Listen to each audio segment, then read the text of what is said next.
दापोली तालुक्यातील आडेपाडले येथे श्री भार्गवराव मंदिर या मंदिरात परशुराम जयंती उत्सव वैशाख शुद्ध प्रतिपदा सोमवार 28 एप्रिलपासून वैशाख शुद्ध चतुर्थी युक्त पंचमी गुरुवारी 1 मे 2025 रोजी दरम्यान उत्साहात साजरा करण्यात आला।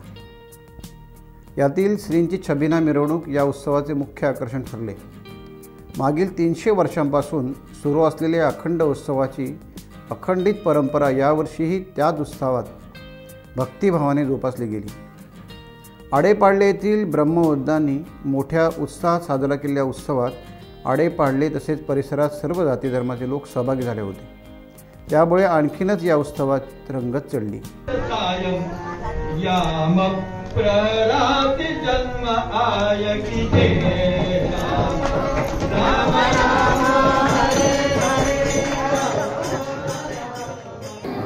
आपल्या इथला परशुराम जयंतीचा उत्सव सुमारे 300 वर्षापूर्वीपासून चालू असावा असा आमचा कायास आहे। परशुराम जयंतीचा उत्सव मुख्यत्वे करून प्रतिपदेच्या दिवशी सकाळी आडेपाडले ग्रामस्थांतर्फे परशुरामांवर आणि मंदिर परिसरात असणाऱ्या सर्व देवतांवर परशुरामांवर पवमान आणि बाकीच्या सर्व मूर्तींवरती त्या ह्याच्याप्रमाणे अभिषेक एकादशीने करून कार्यक्रमाची सुरुवात होते। दुपारी महाप्रसाद असतो। महाप्रसाद झाल्यानंतर रात्री 10 वाजता कीर्तन असतं। दुसऱ्या दिवशी द्वितीया असेल तर त्या दिवशी रात्री 10 वाजता कीर्तन असतं। तृतीयेच्या म्हणजे अक्षतृतीया म्हणजे जन्माच्या दिवशी दुपारी महिलांचं हळदी कुंकू, त्यानंतर परत प्रसाद असतो। ते झाल्यानंतर संध्याकाळी 6 वाजता जन्माचं कीर्तन सुरुवात होते। साधारण 7:30 ते 7:45 या दरम्यानी राजराजेश्वर परशुरामांचा जन्मोत्सव होतो।